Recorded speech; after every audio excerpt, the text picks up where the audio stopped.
प्रिय साथियों नमस्कार। बिगनिंग कैरियर क्लासेस में आप सभी लोगों का स्वागत है। प्रिय साथियों, आज हम इंडियन पॉलिटी में हम पढ़ेंगे कि जो भारतीय संवैधानिक व्यवस्था है, ये संविधान का विकास जो है कैसे हुआ, इसकी ऐतिहासिक पृष्ठभूमि क्या रही। आपने देखा होगा कि संविधान एकाएक बनकर तैयार नहीं हुआ है, बल्कि उसके लिए एक लंबा टाइम लगा है। तो आज हम इन सब विषयों पर चर्चा करेंगे कि आखिर कौन कौन से ऐसे स्रोत थे जिसने भारतीय संविधान के निर्माण में अहम भूमिका निभाई। प्रिय साथियों, इससे पहले हमारा जो लेक्चर नंबर फर्स्ट है वो इंडियन पॉलिटी के बेसिक कॉन्सेप्ट पर आधारित था कि राज्य क्या है, राज्य के आवश्यक तत्व क्या है, इसके अलावा शासन क्या है, शासन के जो आवश्यक अंग होते हैं, विधायिका, कार्यपालिका, न्यायपालिका, इनकी क्या भूमिका होती है। इसके अलावा जो है हमने देखे थे कि जो शासन प्रणाली है वो कितने प्रकार की होती है, एकात्मक शासन प्रणाली क्या होती है, परिसंघात्मक क्या होती है, संघीय शासन प्रणाली क्या होती है। इन सब विषयों पर हमने चर्चा किए थे। जिन साथियों ने नहीं देखा है तो वो प्ले लिस्ट पर देख सकते हैं, वहाँ पे अपलोड कर दिए गए हैं वीडियो। प्रिय साथियों, आज हम देखेंगे भारतीय संविधान की ऐतिहासिक पृष्ठभूमि। हम किस पर चर्चा कर रहे हैं?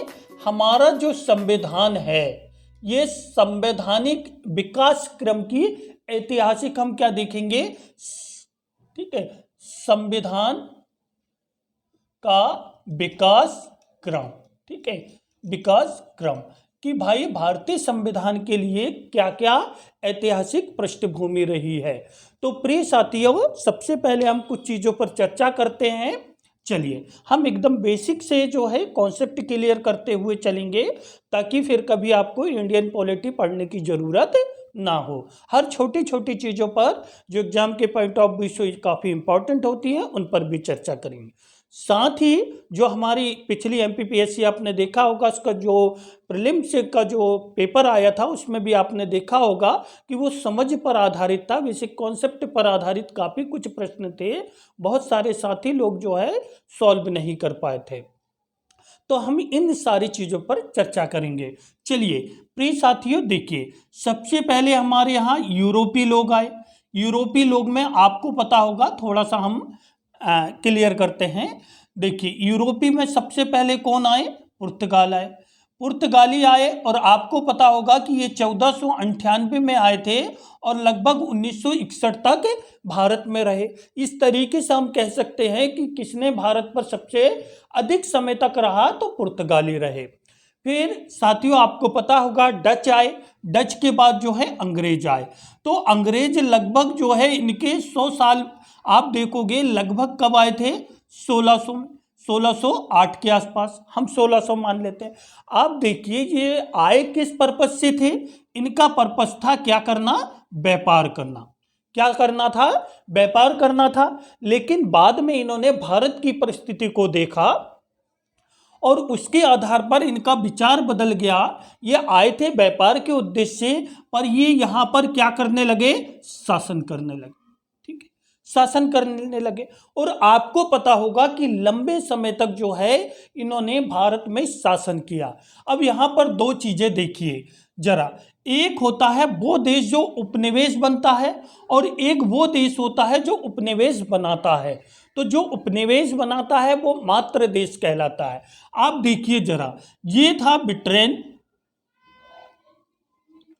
और ये था भारत। आप देखिए जरा, ये भारत था, सॉरी ये ब्रिटेन था, ये भारत था। भारत को क्या बनाया ब्रिटेन ने? उपनिवेश बनाया। क्या बनाया?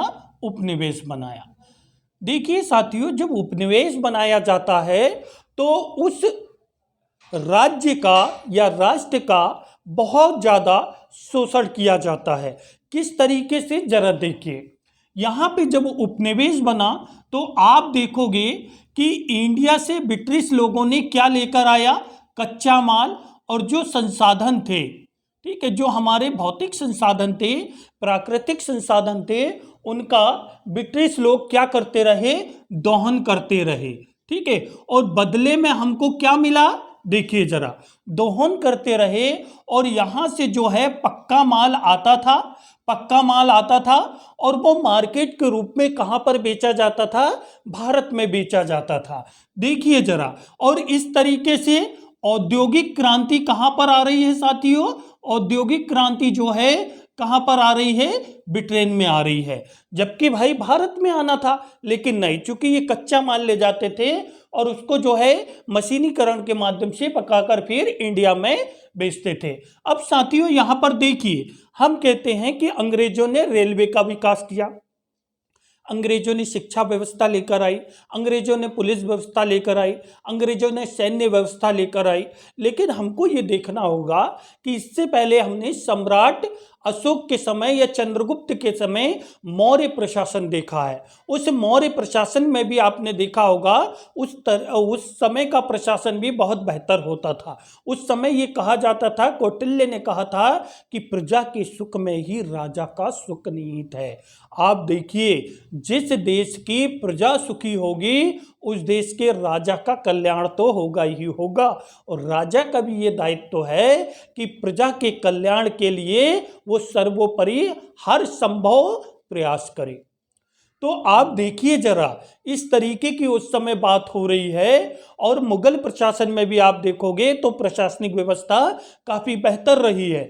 लेकिन जब ब्रिटिश कालीन आए तो उन्होंने, देखिए जरा, उन्होंने सबसे पहले ये देखा कि भाई ब्रिटेन है, ब्रिटेन से कोई पढ़ा लिखा व्यक्ति आएगा, जरा सोचिए, पढ़ा लिखा व्यक्ति आएगा और वो भारत आएगा, भारत में कंपनी है और उस कंपनी में काम करेगा तो उसको वेतन अधिक देना पड़ेगा।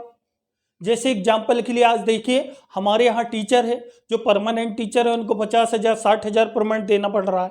और अभी जो हमारे हेडॉक में टीचर होते हैं डेली बेसिस पे 10,000 में वो काम कर रहे हैं और पूरा 10 बजे पहुँच जाते हैं। प्राइवेट स्कूलों में आप देख लीजिए, या फिर आप देख लीजिए कि अगर हम छोटे शहर में 10,000 की नौकरी करते हैं और मुंबई दिल्ली जैसे शहर में 15,000 की नौकरी करते हैं तो हमको 10,000 वाली नौकरी ज़्यादा बेटर है।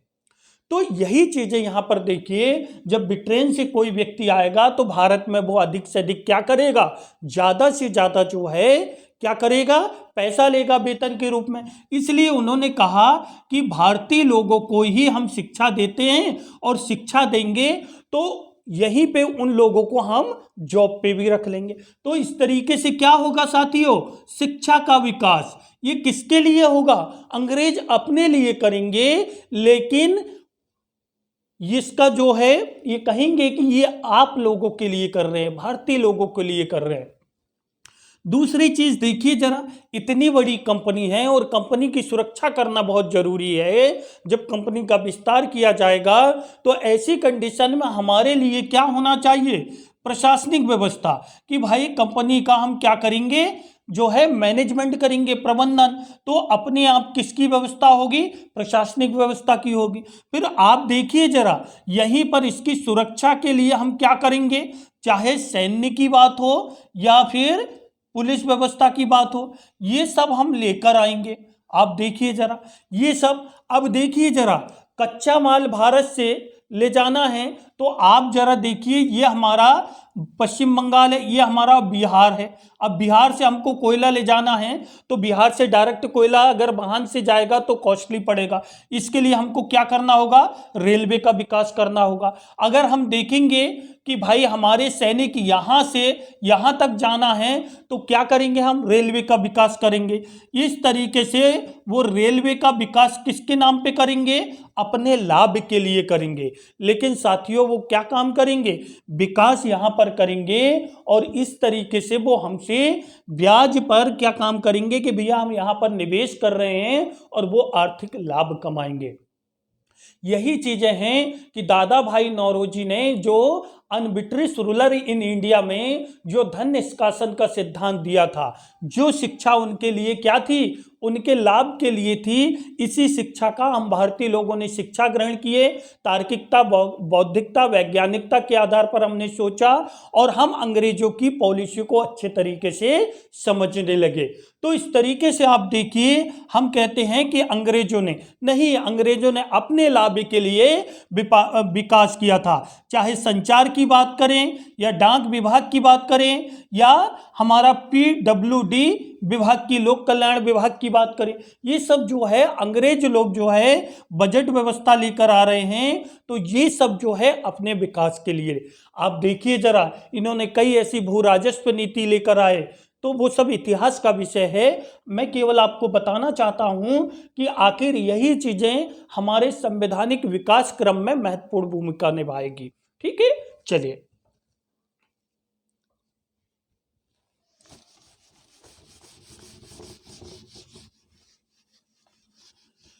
आ जाइए जरा। सबसे पहले हम बात करते हैं तो रेगुलेटिंग एक्ट आता है। सबसे पहले रेगुलेटिंग एक्ट, ये कब आया साथियों? 1773 में आया। तो इसमें क्या विशेष प्रावधान थे? तो जब हम 1773 के रेगुलेटिंग एक्ट से ही हमारे यहाँ भारतीय संविधान का विकास क्रम माना जाता है। जब हम रेगुलेटिंग एक्ट की बात करें तो इसमें सबसे पहले तो एक पॉइंट ये किया गया कि भाई जो हमारी ईस्ट इंडिया कंपनी थी, इसके कार्यों को, ठीक है, ईस्ट इंडिया कंपनी के कार्यों को क्या किया गया? विनियमित किया गया। ठीक है, विनियमित किया गया। ठीक है, विनियमित किया गया, विनियमित एवं नियंत्रित किया गया। ठीक है, तो इस तरीके से आप देखोगे नियमित एवं नियंत्रित किया गया। ठीक है, तो पहला ये कदम उठाया गया। दूसरी चीज जो है यहां पर कंपनी को, ठीक है, ईस्ट इंडिया कंपनी को क्या काम किया गया? प्रशासनिक व राजनीतिक कार्यों की मान्यता दी गई। राजनीतिक कार्यों की मान्यता। अब देखिए जरा, इस तरीके से धीरे धीरे इनका व्यापार का जो उद्देश्य है वो धीरे धीरे बदलेगा। तो प्रशासनिक व राजनीतिक कार्यों को यहां पर क्या की गई?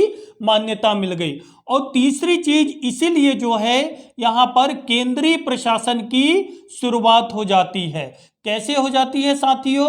जब हम देखेंगे कि जो बंगाल क्षेत्र है, ये बंगाल क्षेत्र के जो गवर्नर है अब इसके अधीन कर दिए जाएंगे और वारेन हेस्टिंग्स जो है ये हमारे यहाँ का पहला गवर्नर जनरल होगा। ठीक है, पहला गवर्नर जनरल होगा। इस तरीके से आप देखिए अन्य क्या चीजें रही। पहली चीज यहां पर जो है राजस्व, देखिए राजस्व वसूली के लिए क्या किया गया? जो कलेक्टर पद था, ठीक है, जो रेवेन्यू ऑफिसर, कलेक्टर पद का सृजन किया गया। साथियों आप देखिए जरा, ये बेसिक तो ये कुछ चीजें हैं, बाकी मेन पॉइंट ये है, ध्यान रखिएगा।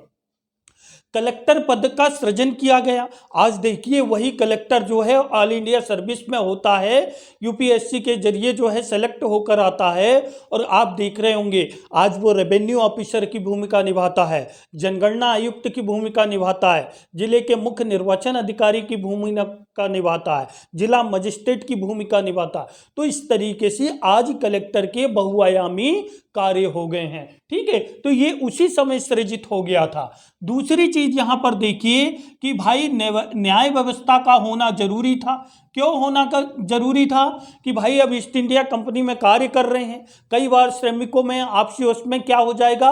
विवाद हो जाएगा। ऐसे विवादों के समाधान के लिए न्यायालय होना जरूरी था। तो न्याय व्यवस्था के लिए 1774 में इसी एक्ट के समय क्या काम किया गया? जो है कलकत्ता में, कहां पर? कलकत्ता में क्या किया गया साथियों? सुप्रीम कोर्ट की स्थापना की गई। सर एलिजा इम्पे जो है प्रथम प्रमुख बनी। तो इस तरीके से जो है ध्यान रखिएगा। और क्या चीजें की गई भाई? यहां पर सबसे अच्छी बात यह की गई कि कंपनी के जो भी कर्मचारी होते थे उनके निजी व्यापार पर, ठीक है, कंपनी के कर्मचारी जो होते थे, ये कंपनी के कर्मचारी क्या? निजी व्यापार, ठीक है, निजी व्यापार नहीं कर सकते थे। और साथ ही जो है ये किसी भी प्रकार की रिश्वत वगैरह नहीं ले सकते थे, कोई उपहार नहीं ले सकते थे। आज सबसे बड़ी समस्या प्रशासन में यही है, करप्शन।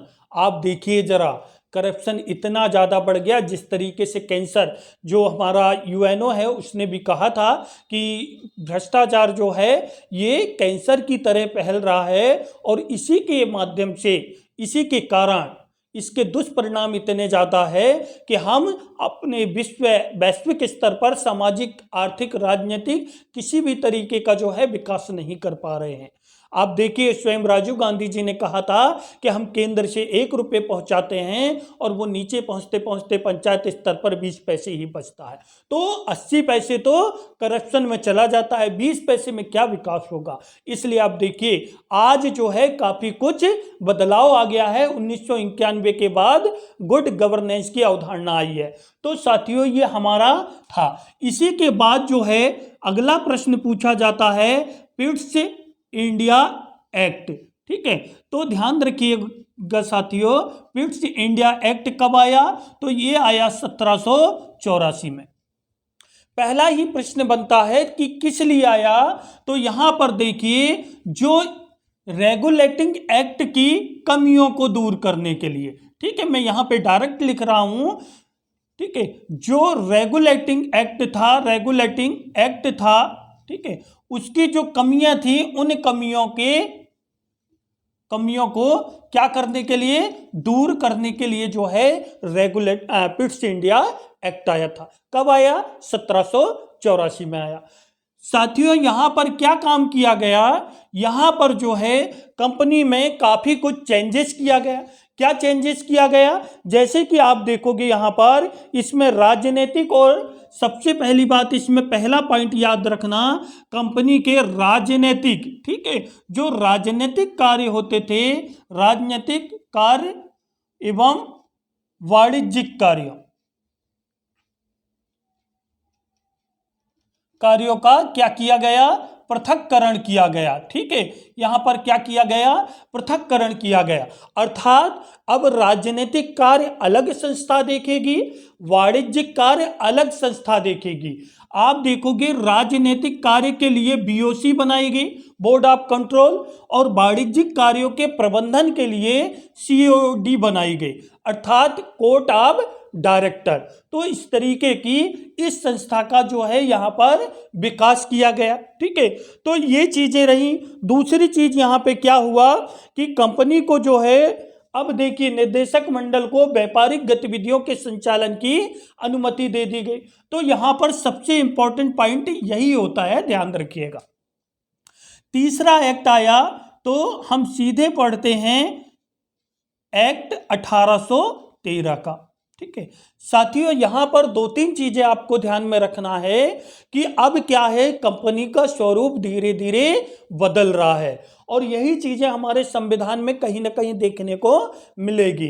ठीक है, आप देखिए 1813 की एक्ट में पहली बार क्या काम किया जाएगा? शिक्षा का जो है, शिक्षा पर क्या किया जाएगा? व्यय। तो ध्यान रखिएगा, प्रश्न पूछा जाता है कि पहली बार किस एक्ट में जो है भारतीयों के लिए शिक्षा पर व्यय का प्रावधान किया गया था? तो वो था 1813 का एक्ट। ठीक है, पहली चीज 1 लाख रुपए खर्च करने का प्रावधान किया गया था। दूसरी चीज यहां पर ध्यान रखिएगा कि यहां पर जो है चाय, ठीक है, और चीन दोनों को छोड़ दें, चाय को छोड़ दें और चीन के साथ व्यापार को छोड़ दें, तो को छोड़कर क्या कर दिया गया साथियों? छोड़कर कंपनी की, जो ईस्ट इंडिया कंपनी थी, कि वाणिज्यिक गतिविधियां समाप्त कर दी गई। ठीक है, वाणिज्यिक गतिविधियां क्या कर दी गई? समाप्त कर दी गई। तो आप देखिए जरा, इसका मतलब क्या है कि अब कंपनी जो है एक विशुद्ध रूप से प्रशासनिक निकाय बनने की ओर अग्रसर है।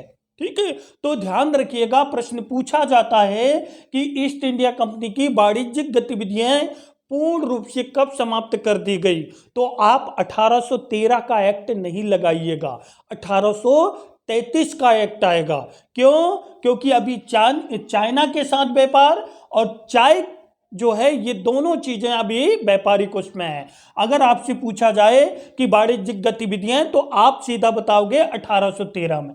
अगली चीजें यहां पर देखिए, यहां पर कंपनी को ईसाई धर्म की अनुमति मिल गई, ईसाई धर्म प्रचार की अनुमति मिल गई। ठीक है, ईसाई धर्म प्रचार की क्या मिल गई, अनुमति मिल गई। तो इस तरीके से आप देखिए 1813 का एक्ट काफी महत्वपूर्ण माना जाता है। क्यों? क्योंकि आगे चल के यही, जब हम धर्मनिरपेक्ष की बात करेंगे, शिक्षा की बात करेंगे, कंपनी के वाणिज्यिक की बात करेंगे, तो ये सारी चीजें कहीं ना कहीं हमारे कॉन्स्टिट्यूशन में देखने को मिलेगी। ठीक है, आपको जो है स्क्रीनशॉट लेना है तो आप ले सकते हैं। हो गया साथियों। चलिए आगे हम बात कर रहे हैं अगले एक्ट की, 1833 का एक्ट। ठीक है, अगला जो एक्ट आता है 1833 का एक्ट आता है, और इसमें काफी कुछ महत्वपूर्ण जो है बदलाव किए जाते हैं। तो आप देखिए 1833 का एक्ट। ठीक है, इसमें एक्ट 1833 की जब हम बात करते हैं तो इसमें पहली चीज ये रहेगी कि भाई अब केवल बंगाल का गवर्नर नहीं, अब जो है भारत का गवर्नर, अर्थात अब बंगाल प्रांत में ही नहीं, अब पूरे भारत का गवर्नर जो है नियुक्त किया जाएगा। और इस तरीके से आप देखिएगा जरा, यहां पर जो है आप देखोगे सबसे पहले क्या होगा, एक तो यहां पर एक एक्ट आएगा। ठीक है, और जिसको हम कहेंगे क्या, 1833 अंग्रेजी शिक्षा को यहां पर माध्यम बनाने की बात होगी। यहीं पर जो है और क्या आएगा, विधि आएगा। ठीक है, पहली चीज तो यहां पर ध्यान रखिएगा, जो बंगाल का गवर्नर जनरल था, ठीक है, बंगाल का गवर्नर जनरल अब क्या कहलाएगा भाई, ये पूरे भारत का गवर्नर जनरल कहलाएगा। ठीक है, गवर्नर जनरल। और कौन होगा, विलियम बेंटिंक। ठीक है, विलियम बेंटिंक, ध्यान रखिएगा, ये हमारे यहाँ का पहला, भारत का पहला गवर्नर जनरल होगा। कौन, लॉर्ड विलियम बेंटिंक। ठीक है, एक चीज। दूसरी चीज यहां पर ध्यान रखिएगा कि इसको जो है सभी सैन्य शक्तियां प्राप्त होगी, और इस तरीके से आप देखिएगा काफी कुछ इसको अधिकार प्राप्त होंगे। ठीक है, यहां पर जो है सबसे बड़ी बात क्या होगी, यहां पर जो है विधि आएगा। ठीक है, विधि व्यवस्था अर्थात कानून की बात होगी। ठीक है, और विधि आयोग का गठन किया जाएगा। तो इस तरीके से आप देखिए जरा, कानून बनाए जाएंगे, एक चीज। दूसरी चीज, अब यहां पर जो है क्या किया जाएगा, जो ईस्ट इंडिया कंपनी है, ठीक है, इसकी वाणिज्य, ईस्ट इंडिया कंपनी पूर्ण रूप से प्रशासनिक निकाय। ठीक है, क्या बन जाएगा, प्रशासनिक निकाय बन जाएगा। यहां पर देखिए जो वाणिज्यिक गतिविधियां हैं, ठीक है, ये वाणिज्यिक गतिविधियां पूर्ण रूप से क्या हो जाएंगी, समाप्त हो जाएंगे। ठीक है, ध्यान रखिएगा, प्रश्न पूछा जाता है कि कब ईस्ट इंडिया कंपनी की वाणिज्यिक गतिविधियां पूर्ण रूप से समाप्त कर दी गई, तो यहां पर अब कंपनी जो है विशुद्ध रूप से क्या बन गई, एक प्रशासनिक निकाय के रूप में ये कार्य करेगी। तो फिर साथियों आप देखिए, जब ये विशुद्ध रूप से प्रशासनिक निकाय का काम करेगी, तो अब जो ब्रिटिश नागरिक होंगे, उन ब्रिटिश नागरिकों को भारत में व्यापार करने की अनुमति मिल जाएगी। अर्थात अब एकाधिकार समाप्त हो जाएगा, ब्रिटिश का कोई भी व्यक्ति भारत आ सकता है और वो व्यापार कर सकता है, उसको पूर्ण रूप से स्वायत्तता होगी। तो ध्यान रखिएगा यहां पर ये चीजें आती है। ठीक है, साथ में ही यहां सबसे अच्छी बात ये होगी कि भाई यहां पर खुली, ठीक है, ध्यान रखिएगा, ओपन, खुली प्रतियोगी परीक्षा का जो है प्रारंभ। ध्यान रखिएगा साथियों, यहां पर एक चीज और मैं आपको बता दूं, मैकाले समिति। ठीक है, ये सारी चीजें, हालांकि यहाँ पे सामाजिक सुधार के लिए काफी कुछ काम भी किया गया था, जैसे हम जो है सती प्रथा निषेध कानून आ जाता है 1829 में। ठीक है, चलिए आप देखिए, खुली प्रतियोगी परीक्षा का प्रारंभ, ये बड़ी बात है। आप देखिए, अंग्रेज जो है इस ब्रिटिश में ही ऊपर से क्या है, देखिए ब्रिटेन में आप देखिए ब्रिटिश लोग पूरी दुनिया में राज कर रहे हैं, लेकिन वहीं पर लूट प्रणाली है। ठीक है, अगर आप अमेरिका में जाओगे तो पद विक्रय प्रणाली है, बोली लगाई जा रही है बड़े बड़े पदों के लिए। लेकिन इंडिया में सोचिए, पहली बार क्या हो रहा है, खुली प्रतियोगी परीक्षा का आयोजन की यहाँ पर प्रस्ताव रखा जा रहा है। आज साथियों, जो आप प्रतियोगी परीक्षा दे रहे हो, चाहे आप सिविल सर्विसेज की बात करें, एसएससी की बात करें, रेलवे की बात करें, अपनी योग्यता और क्षमता के आधार पर आप देख रहे होंगे, अगर आपने योग्यता है, क्षमता है, आप अच्छे जो है अच्छी मेहनत कर रहे हो, तो आप अच्छे पद पर जा सकते हो। हमारे यहाँ अब जो है ज़्यादा करप्शन नहीं है। ये सब क्यों संभव हो पाया है, खुली प्रतियोगी परीक्षा, तो ये शुरुआत हो गई है। ठीक है, अब आज भी चलता है थोड़ा भाई भतीजावाद कुछ अन्य, लेकिन अब चूंकि बहुत सारी चीज़ों में परिवर्तन आ गया है, उस पर अलग चर्चा करेंगे। ठीक है, मैकाले समिति के माध्यम से क्या काम किया गया यहाँ पर, लेकिन साथियों ये प्रस्ताव पास नहीं हो पाया था। ध्यान रखिएगा, ये जो पास हुआ है ये हुआ है 1854 में। ठीक है, कब, 1854 में ये प्रस्ताव पास हुआ है, अभी पास नहीं हो पाया था। ठीक है, मैकाले समिति, यहाँ पर जो हमारी पाश्चात्य शिक्षा है, ठीक है, जो पाश्चात्य शिक्षा अर्थात हम कह सकते हैं अंग्रेजी शिक्षा, कौन सी, अंग्रेजी शिक्षा, यहाँ पर अंग्रेजी शिक्षा को क्या बनाया गया, माध्यम बनाने की जो है बात की गई। क्यों, क्योंकि लोग अंग्रेजी शिक्षा को सीखेंगे, कंपनी में काम करेंगे, कंपनी के लिए काम करेंगे, तो इस तरीके की यहाँ पे कुछ चीजें यहाँ पर हुई। ठीक है, अगला जो एक्ट आता है 1800 एक्ट, कौन सा, 1853 का। ये एक्ट भी काफी महत्वपूर्ण माना जाता है संवैधानिक विकास की दृष्टि से।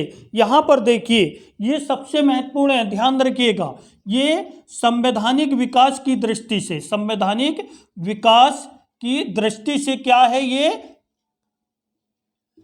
महत्वपूर्ण है। ठीक है, तो आप ध्यान रखिएगा, काफी महत्वपूर्ण माना जाता है। क्यों माना जाता है, आप देखिए, पहली बार गवर्नर जनरल की परिषद का गठन होगा। ठीक है, आप देखिए, यही परिषद आज हमारे यहाँ मंत्री परिषद के रूप में जानी जाती है, और यही मंत्री परिषद आज सारे महत्वपूर्ण निर्णय लेती है। तो इस तरीके से यहाँ पर जो है क्या की जाएगी, गवर्नर जनरल की जो है परिषद के विधायी एवं प्रशासनिक कार्यों को अलग कर दिया जाएगा। ठीक है, तो यहाँ पर सबसे गवर्नर जनरल की परिषद के क्या कर दिए जाएंगे साथियों, जो प्रशासनिक कार्य है, ठीक है, प्रशासनिक कार्य एवं विधायी कार्य, ठीक है, विधायी कार्य क्या कर दिए जाएंगे, पृथक कर दिए जाएंगे और इनको अधिकार दे दिया जाए।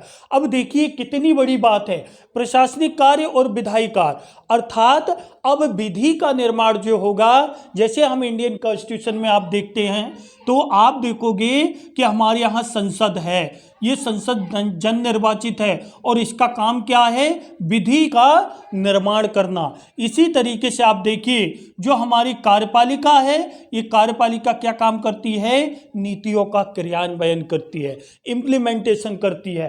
ठीक है, तो आप कल मैंने आपको बताया भी था कि प्रशासनिक जो कार्यपालिका होती है दो प्रकार की होती है, स्थायी और अस्थायी।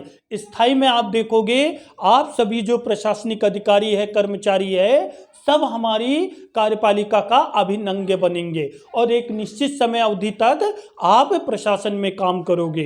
ठीक है, चाहे 60 साल की उम्र तक या 62 साल की। लेकिन जो अस्थायी कार्यपालिका है साथियों, उसमें जैसे हमारी मंत्री परिषद है, राष्ट्रपति है, राज्यपाल है, इनको हर 5 साल में एंट्रेंस देना पड़ता है। किसके समक्ष, जनता के समक्ष। अगर ये अच्छा काम करेंगे, ठीक है, तो ये पुनः सत्ता में आएंगे। जैसे उत्तर प्रदेश में आपने देखा होगा, पंजाब में देखा होगा, सरकार ने बेहतर प्रदर्शन नहीं की, अच्छा कार्य नहीं की, सत्ता परिवर्तन हो गए। तो जनता को एक विशेष राइट से दे दिए हैं। यही वास्तविक अर्थों में लोकतंत्र है।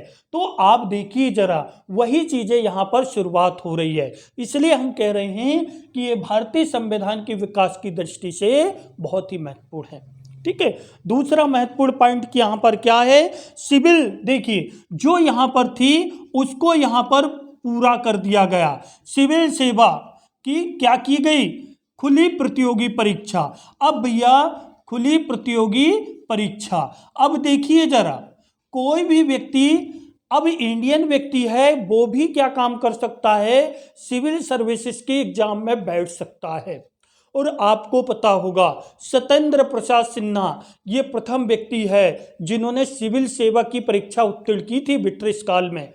आप सोचिए जरा, उस समय भी हमारे यहाँ बहुत ही इंटेलिजेंट लोग हुआ करते थे, तभी तो अंग्रेजों की सारी पॉलिसी को हमने समझा। ठीक है, और वो जो कार्य कर रहे थे हमको समझ में आया कि कहीं ना कहीं ये हमारा आर्थिक शोषण कर रहे हैं, सामाजिक शोषण कर रहे हैं।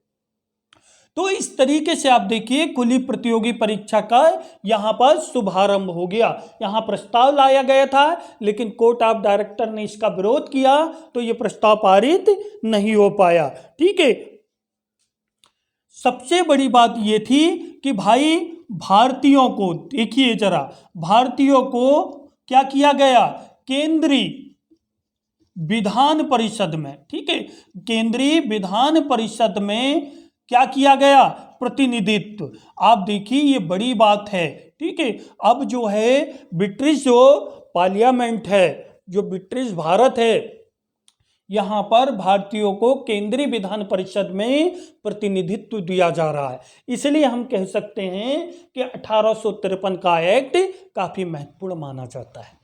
ठीक है साथियों, आपको स्क्रीनशॉट लेना है आप ले सकते हो, बहुत ही टू द पॉइंट है बिल्कुल। चलिए,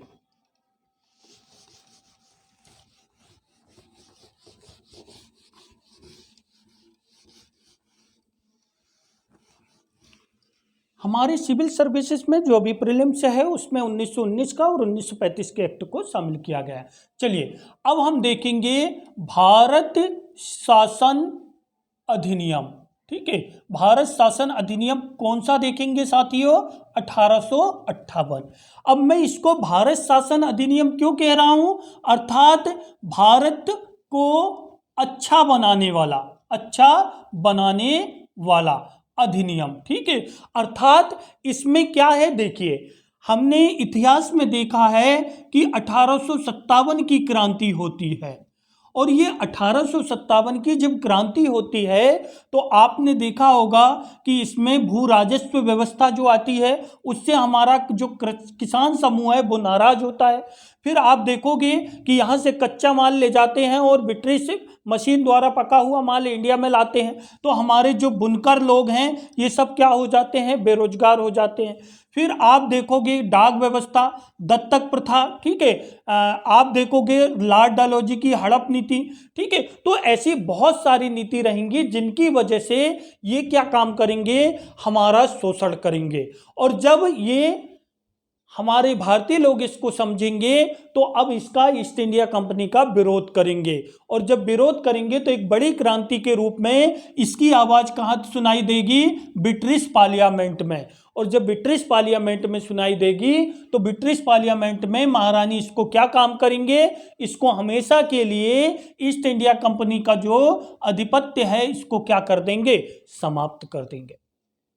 तो इस तरीके से साथियों आप देखिए ईस्ट इंडिया कंपनी का आधिपत्य समाप्त हो जाएगा। और अब यहाँ पर जो है कौन शासन करेगा, अब जो है यहाँ पर जो शासन होगा वो ब्रिटिश महारानी के प्रतिनिधित्व के रूप में होगा, अर्थात ईस्ट इंडिया कंपनी अब यहाँ पर नहीं रही, अब ये यहाँ पर पूर्ण रूप से शासन करेंगे। और देखिए जरा, तो सबसे पहली बात यहाँ पर क्या होगी, यहाँ पर सबसे पहला प्रावधान ये होगा कि जो गवर्नर जनरल है, ठीक है, कौन, लॉर्ड कैनिंग, ठीक है, ये अभी किसका गवर्नर जनरल है, तो ये ईस्ट इंडिया कंपनी का है। ठीक है, लेकिन अब ये जो है ये क्या बन जाएगा, वाइसराय। ठीक है, क्या बन जाएगा, वाइसराय। और ये अब जो है किसका प्रतिनिधित्व करेगा? ब्रिटिश महारानी का, अर्थात ईस्ट इंडिया कंपनी का नहीं। तो इस तरीके से आपसे पूछा जाए कि प्रथम वाइसराय कौन था, तो आप बताओगे लॉर्ड कैनिंग। दूसरी चीज पूछा जाए कि अंतिम गवर्नर जनरल कौन था, तो लॉर्ड कैनिंग, है ना, ध्यान रखिएगा। ब्रिटिश महारानी का ये क्या करेगा? प्रतिनिधित्व करेगा। तो इस तरीके से यहाँ पे काफी महत्वपूर्ण यहाँ पर प्रावधान किए जाएंगे, ठीक है। अब यहाँ पर जो बीओसी बना था, मतलब जो ईस्ट इंडिया कंपनी के बोर्ड ऑफ कंट्रोल था और कोड ऑफ डायरेक्टर था, ये सब क्या हो जाएंगे? समाप्त हो जाएंगे, जब ईस्ट इंडिया कंपनी ही समाप्त हो गई तो, ठीक है। तो इस तरीके से यहाँ पे कुछ महत्वपूर्ण प्रावधान किए जाएंगे। अब यहाँ पर देखिए जरा कुछ चीजें। अब यहाँ पर क्या किया जाएगा? भारत के लिए राज्य सचिव, देखिए राज्य सचिव, साथियों आज यही सचिव आप देखोगे भारत में कैबिनेट सचिव के रूप में जाना जाता है, मध्य प्रदेश जैसे राज्यों में मुख्य सचिव के रूप में जाना जाता है, ठीक है। आप देखिए जरा, और जो उस समय के वाइसराय हुआ करते थे, जो ब्रिटिश महारानी का प्रतिनिधित्व करते थे, आज ये गवर्नर के नाम से जाने जाते हैं, राज्यपाल के नाम से जाने जाते हैं। मध्य प्रदेश का राज्यपाल, छत्तीसगढ़ राज्यपाल, आप देखोगे ये केंद्र के प्रतिनिधि के रूप में कार्य करते हैं, ठीक है। आगे हम पढ़ेंगे। और साथियों आप देखिए जरा यहाँ पे और क्या किया गया। अब यहाँ पे भारतीय प्रशासन पर संपूर्ण नियंत्रण की शक्ति किसको हो गई? वाइसराय को हो गई। तो इस तरीके से यहाँ पे कुछ, अब यहाँ पर जो भारतीय सचिव था, इसके लिए एक 15 सदस्यीय टीम बना दी गई, ठीक है, कि भैया आप इसके माध्यम से क्या करोगे? कार्य करोगे। तो इस तरीके से 1857 की क्रांति के बाद से महत्वपूर्ण बदलाव आते हैं, और सबसे महत्वपूर्ण बदलाव आएंगे भारत शासन अधिनियम। कौन सा रहेगा साथियों? 1861। तो मैं कुछ चीजें यहां पर आपको बताऊंगा। सबसे पहली चीज यहां पर ध्यान रखिएगा, यहां पर पोर्टफोलियो पद्धति, ठीक है, अर्थात यहां पर जो है क्या आ गई? विभागीय पद्धति यहां पर आ गई, ठीक है। आज आप देख रहे होंगे रक्षा मंत्रालय है, गृह मंत्रालय है, स्वास्थ्य एवं परिवार कल्याण मंत्रालय है, ठीक है, अलग अलग मंत्रालय हमारे यहाँ सुविधा की दृष्टि से बना दिए गए। एक चीज। दूसरी चीज, हमने ये पढ़ा था कि 1853 का एक्ट था, उसमें भारतीयों को प्रतिनिधित्व दिया जाने लगा। अब देखिए हर एक्ट में जो है सदस्यों की, ठीक है, भारतीय सदस्य जो रहेंगे, ये भारतीय सदस्यों की संख्या में क्या की जाएगी? वृद्धि की जाएगी, ठीक है। अब ये बढ़ाते जाएंगे, ये चीजें यहां पर महत्वपूर्ण रूप से होंगी, ठीक है। और क्या क्या होगा, मैं एक सेकंड देख लेता हूं कुछ चीजें। पोर्टफोलियो है ना, तो यहां पर साथ में सबसे पहले यहां पर ध्यान रखिएगा जो वाइसराय होगा, ठीक है, इस वाइसराय को क्या अधिकार होंगे? अध्यादेश। ये प्रश्न पूछा जाता साथियों, अध्यादेश जारी। आज देखिए हमारा जो आर्टिकल कौन सा है? 123। इसमें ये क्या काम करता है? राष्ट्रपति को अध्यादेश जारी करने की शक्ति देता है। किस तरीके से साथियों? जब हमको, आप देख रहे होंगे कि हमारे यहाँ 2 सदन संचालित है, सत्र चलते हैं, और उस सत्र में जब हमारा सदन सत्र में नहीं होता है और किसी विशेष विषय पर कानून बनाना होता है, तो हम आर्टिकल 123 का प्रयोग करते हैं राष्ट्रपति, और अध्यादेश लाया जाता है और उस पर तत्काल कानून बनाया जाता है। ये प्रश्न पूछा गया था, आर्टिकल 213। प्रिय साथियों, राज्यपाल को ये अधिकार दिया गया है। ये किसको दिया गया है? राज्यपाल को। ये पिछली प्रीलिम्स में पूछा गया था। आर्टिकल 213 के तहत जो है राज्यपाल को अध्यादेश जारी करने की शक्ति दी गई है। तो ये कब से मिल गई है हमको? इसी समय से। तो इसलिए हम कह सकते हैं कि इनका काफी कुछ प्रभाव है। अगला जो एक्ट देखते हैं साथियों हम, वो देखते हैं भारत शासन अधिनियम 1892, ठीक है। कौन सा देखते हैं? 1892। साथियों यहाँ पर एक चीज़ ध्यान रखिएगा, 18 फरवरी 1860 में ही हमारे यहाँ बजट की शुरुआत हो गई थी। जेम्स विल्सन प्रथम व्यक्ति थे जिसने ये बजट प्रस्तुत किया था और उनको ही भारत में बजट का जनक कहा जाता है। ठीक है, तो 18 फरवरी 1860 को जेम्स विल्सन। इसी के आसपास आप देखोगे 1861 के आसपास हमारे यहाँ इनकम टैक्स भी आ गया था, जो आज आप आयकर रिटर्न भरते हो, इसकी शुरुआत हो चुकी थी। इस तरीके से आप देखिए 1892 का एक्ट, तो एक चीज तो कॉमन रहेगी कि ब्रिटिश प्रतिनिधित्व तो बढ़ते जाए। ब्रिटिश जो पार्लियामेंट है उसमें भारतीय सदस्यों, मतलब जो ब्रिटिश भारत है, और जो गवर्नर अर्थात वाइसराय की जो परिषद है ये कार्य संचालित कर रही है। लेकिन इसमें अब धीरे धीरे भारतीयों के सदस्यों की संख्या में वृद्धि होते जाएगी, तो मैं उसको बार बार नहीं बताऊंगा, वो कॉमन चीजें आप ध्यान रखिएगा। ठीक है, क्योंकि भाई जैसे जैसे हम शिक्षित जागरूक होंगे, अपने अधिकारों को जानेंगे, तो स्वाभाविक बात है ना। तो ऐसी चीज़ों में यहाँ पर सबसे महत्वपूर्ण चीज़ क्या हुई कि भाई 1892 का एक्ट था, इसमें सबसे महत्वपूर्ण चीज़ क्या हुई कि यहाँ पर हमको बजट पर बहस करने की शक्ति, ठीक है, एक तो विधान परिषद के कार्यों में वृद्धि कर दी गई। सबसे महत्वपूर्ण चीज विधान परिषद के कार्यों में वृद्धि। दूसरी चीज क्या है, बजट पर, जो हमारा बजट होता है ये बजट पर प्रश्न पूछने की, ठीक है, बजट पर प्रश्न, है ना, कौन से प्रश्न, पूरक प्रश्न। ठीक है, तो बजट पर हमको प्रश्न पूछने की क्या मिल गई, आजादी मिल गई। ठीक है, यही चीजें यहां पे थी। अब देखिए बजट पर पूरक प्रश्न नहीं, अगर मैं यहां पर बजट पर प्रश्न ही कर देता हूं तो शायद ज्यादा बेहतर होगा, क्योंकि आगे चल के पूरक प्रश्न जो है 1909 में आए थे। तो आप देखिए जब बजट प्रस्तुत किया जाएगा तो अब हमको ये अधिकार होगा कि किस मद के लिए आप बजट जो है, आज देखिए आज हमारी संसद है बजट प्रस्तुत करती है, हम सभी लोगों का ध्यान बजट की ओर होता है कि सरकार हमारे लिए क्या करने वाली, किस मद पर कितना पैसा खर्च किया जाएगा, हमारे स्वास्थ्य के लिए क्या होगा, पेयजल के लिए क्या होगा, ये सारी चीजें रहती है। तो बजट एक महत्वपूर्ण प्रक्रिया होती है और उस बजट पर आप देखोगे चर्चा करने की, बहस करने का अधिकार हमको कब मिल गया है, प्रश्न पूछने का अधिकार 1892 में। लेकिन यहां पर एक चीज है कि प्रश्न पूछे तो जाएंगे पर इसका प्रत्युत्तर दिया जाए या ना दिया जाए ये ब्रिटिश पर निर्भर करेगा। ठीक है, तो इस तरीके से जो है काफी कुछ यहां पर क्या किया जाएगा, परिवर्तन किया जाएगा। ठीक है साथियों, आपको नोट करना है तो आप नोट कर लीजिए, नहीं तो फिर इसको हम साफ कर रहे हैं। चलिए, आई होप आपको सारे टॉपिक अच्छे से क्लियर हो रहे होंगे, और नहीं होंगे या कहीं पे ऐसा डाउट हो तो आप कमेंट कर सकते हो।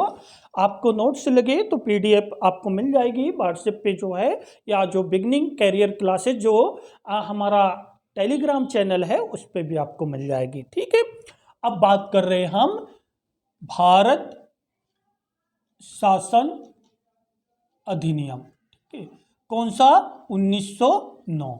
इस अधिनियम को हम मार्ले, ठीक है, मिंटो सुधार के नाम से भी जानते हैं। ठीक है, मार्ले मिंटो एक्ट के नाम से भी जानते हैं। मार्ले उस समय सेक्रेटरी है और मिंटो क्या है, वाइसराय है। क्या महत्वपूर्ण प्रावधान किए जाएंगे, देखिए एक तो अब केंद्रीय जो विधान परिषद होगी उस केंद्रीय विधान परिषद में भारतीय सदस्यों की संख्या में वृद्धि की जाएगी, और यही नहीं होगा, हमारे कुछ महत्वपूर्ण व्यक्ति भी होंगे, सत्येंद्र प्रसाद सिन्हा जी, उनको केंद्रीय परिषद में एक सदस्य के रूप में महत्वपूर्ण भूमिका भी दी जाएगी। ठीक है, तो इसको मार्ले मिंटो सुधार भी कहा जाता है। ठीक है, अब यहां पर यही चीजें रहेंगी, विधान परिषद में बहस अब्लिक चर्चा। ठीक है, ये की जा सकती है। विधान परिषद में सदस्यों की संख्या यहीं पर बता देता हूं, सदस्यों की संख्या में क्या हो गई है, वृद्धि हो गई है। ठीक है, आप देखिए पहले 15 ही सदस्य होते थे, अब 60 सदस्य यहाँ पर होंगे। ठीक है, और क्या महत्वपूर्ण होगा, जो केंद्रीय विधान परिषद होगी उसमें सत्येंद्र प्रसाद सिन्हा को वाइसराय की जो कार्यपालिका, यहाँ पर नोट ध्यान रखिएगा, सत्येंद्र प्रसाद सिन्हा, ये सत्येंद्र प्रसाद सिन्हा जी है, इनको जो है क्या काम किया जाएगा, जो वाइसराय, ठीक है, वाइसराय की कार्यपालिका रहेगी। ठीक है, वाइसराय की परिषद, इस परिषद में इनको स्थान दिया जाएगा सदस्य के रूप में। तो एक बड़ी बात होगी। ठीक है, इस तरीके से काफी कुछ यहाँ पर क्या किया जाएगा, जो है भारतीयों का प्रतिनिधित्व बढ़ाया जाएगा। ठीक है, साथ में ही इसमें सबसे बड़ी बात रहेगी जो मुस्लिम समुदाय होगा। ठीक है, मुस्लिमों के लिए क्या किया जाएगा, पृथक निर्वाचन मंडल, निर्वाचन मंडल। साथियों देखिए, इसी को हम सांप्रदायिक पंचायत के रूप में आगे इसको बोलेंगे, लेकिन ये जो है, यही जो है, आप देखिए 1906 में मुस्लिम लीग की स्थापना हो जाती है और ये वाइसराय से मिलते हैं, और अंग्रेजों की पॉलिसी तो है ही कि फूट डालो और शासन करो। तो इस तरीके से आप देखिए जरा, 1909 में इनको पृथक सांप्रदायिक निर्वाचन की मांग इनकी जो है ब्रिटिश पार्लियामेंट में रखी जाएगी और वाइसराय को स्वीकृति भी दे देगा। अर्थात जो मुस्लिम बहुल इलाका रहेगा वहां पर मुस्लिम लोग ही मतदान करेंगे, इलेक्शन लड़ेंगे। इस तरीके से जो है हमारे देश को बांटने का यहाँ पे काम किया जाएगा। ठीक है, लेकिन जब भारतीय संविधान की बात होगी तो यहाँ पर इसको दूसरे तरीके से किया जाएगा। आज जैसे आप देखिए कि हमारा बैतूल आदिवासी बहुल क्षेत्र है, तो यहाँ पे आरक्षण की भी व्यवस्था की गई है। ठीक है, आप देखिए अभी हमारे जो लोकसभा सीट है, ये हमारी लोकसभा सीट कितनी है मध्य प्रदेश में, 29 है, और इसमें आप देखिए 6 एसटी के लिए रिजर्व है और 4 एससी के लिए रिजर्व है। इसी तरीके से जो हमारी विधानसभा सीट है, आप देखिए 230 सीट है, तो इसमें जो है 35 सीट एससी के लिए रिजर्व है और 47 सीट एससी के लिए, एसटी के लिए रिजर्व है। तो भाई ये व्यवस्था की गई, लेकिन इसका स्वरूप बदल गया। उस समय अंग्रेजों का मकसद क्या था, देश को बांटना। ठीक है, और आज जो है आरक्षण व्यवस्था का मतलब क्या है कि जो वंचित वर्ग है उसको भी प्रतिनिधित्व दिया जाए। ठीक है, तो ये चीजें यहां पर शुरू की गई थी। सबसे इंपॉर्टेंट आ रहा है भारत शासन अधिनियम। ठीक है, 1919। ठीक है, ध्यान रखिएगा, सबसे महत्वपूर्ण, इसको क्या नाम दिया जाता है, मॉन्टेग्यू चेम्सफोर्ड सुधार, ये भी कहा जाता है इसको। ठीक है, मॉन्टेग्यू चेम्सफोर्ड सुधार भी कहा जाता है। मॉन्टेग्यू उस समय जो है क्या है, सेक्रेटरी है, चेम्सफोर्ड जो है वाइसराय। देखिए यहां पर बहुत सारी चीजें होंगी। यहां पर जब 1919 के अधिनियम की हम बात करेंगे तो सबसे पहले तो ये होगा कि अखिल भारतीय संघ की स्थापना हो जाएगी। किसकी, अखिल भारतीय संघ की स्थापना होगी। ठीक है, और इस स्थापना में आप देखोगे कि जो हमारे केंद्र होंगे, केंद्र और राज्य, ठीक है, ये केंद्र और राज्य, राज्य को उस समय क्या कहा जा रहा है, प्रांत। ठीक है, ये व्यवस्था जो है केंद्रीय व्यवस्था आ जाएगी और प्रांतीय व्यवस्था आ जाएगी। ठीक है, और यहां पर ध्यान रखिएगा सबसे बड़ी बात क्या आ जाएगी, द्विसदनीय व्यवस्था। और ये द्विसदनीय व्यवस्था में आज आप देखोगे जो लोकसभा के नाम से जानी जाती है और राज्यसभा के नाम से जानी जाती है, एक चीज। दूसरी चीज साथियों यहां पर क्या होगा, केंद्र और प्रांतों के बजट भी पृथक हो जाएंगे, बजट का पृथक्करण। अर्थात क्या होगा, प्रांतों के बजट अलग से प्रस्तुत किए जाएंगे। ठीक है, और इस तरीके से आप देखोगे द्विसदनीय व्यवस्था भी यहां पर शुरू हो जाएगी। ठीक है, यहीं पर आपकी संघ आगे हम पढ़ेंगे जो प्रॉपर रूप से आगे रहेगी। इसमें प्रांतों में द्वैध शासन समाप्त कर दिया जाएगा। ठीक है, प्रांतों में द्वैध शासन समाप्त कर दिया जाएगा और प्रांतीय स्वायत्तता। ठीक है, ध्यान रखिएगा यहां पर क्या होगा, प्रांतों में द्वैध शासन समाप्त। ठीक है, और क्या, स्वायत्त प्रांत। ठीक है, तो ये, लेकिन ध्यान रखिएगा अगला ही प्रश्न पूछा जाता है, यहां पर जो है केंद्र में द्वैध व्यवस्था यहां पर शुरू कर दी जाएगी, लेकिन ठीक है, क्या कर दी जाएगी, द्वैध व्यवस्था यहां पर शुरू कर दी जाएगी। ये दोहरी द्वैध व्यवस्था क्या है साथियों, द्वैध व्यवस्था में ये है कि भाई अब कुछ विषय जो रहेंगे, कुछ विभाग जो है ब्रिटिश जो वाइसराय रहेंगे उसके पास रहेंगे, और कुछ हमारे जो परिषद रहेगी उसके पास रहेंगे। तो अंग्रेज बहुत चालाक थे, जो बजट है, ठीक है, वित्त विभाग अपने पास रख लिया, शिक्षा विभाग भारतीय जो परिषद है उसके पास दे दिया कि भैया आप करो। ठीक है, तो इस तरीके से जो है अब यहाँ पे द्वैध व्यवस्था आ जाएगी, ध्यान रखिएगा, द्वैध शासन भी कह सकते हैं इसको, प्रश्न पूछा जाता है। ठीक है, प्रश्न पूछा जाता है द्वैध शासन। ठीक है, केंद्र में कब लगा, तो 1919 के अधिनियम। यहां पर ध्यान रखिएगा पृथक जो सांप्रदायिक निर्वाचन है उसका विस्तार किया जाएगा। अब यहां पर सिख लोगों को भी जो है सांप्रदायिक के लिए प्रेरित किया जाएगा। साथ में ही साथियों हमारी जो महिलाएं हैं, महिलाओं को मतदान करने की यहाँ पर सीमित रूप से अधिकार दे दिए जाएंगे, तो मतदान का अधिकार मिलेगा। साथ में ही यहाँ पर और क्या क्या मिलेगा, आप देखिए, लोक लेखा समिति का गठन किया जाएगा, और यही लोक लेखा समिति 1921 में बनेगी। अर्थात इसी एक्ट के तहत यदि मैं बात करूं कि लोक लेखा समिति, ठीक है, लोक लेखा समिति, तो ये ध्यान रखिएगा ये कब आ गई है, 1921 में। किस एक्ट के तहत, इसी एक्ट के तहत। यहीं पर आप देखिए केंद्र के लिए और राज्य के लिए जो सिविल सेवा है ना, केंद्रीय सिविल सेवा और प्रांतीय, ठीक है, प्रांतीय सिविल सेवा, ठीक है, यहां पर पृथक होगी। ठीक है, और आपको पता होगा 1923 में एक कमीशन होगा जिसका नाम रहेगा ली आयोग, और इसी ली आयोग की सिफारिश पर 1935 में संघीय लोक सेवा आयोग और प्रांतीय लोक सेवा आयोग का गठन कर दिया जाएगा। तो इस तरीके से ये वही लोक लेखा समिति है जो सीएजी की रिपोर्ट की जांच करती है। ठीक है, तो इस तरीके से यहाँ काफी कुछ महत्वपूर्ण क्या किया जाएगा, प्रावधान किया जाएगा। केंद्र में द्वैध शासन प्रणाली आएगी। ठीक है, महिलाओं को भी जो है वोटिंग का अधिकार यहाँ मिल जाएगा, कोई बात नहीं। ठीक है,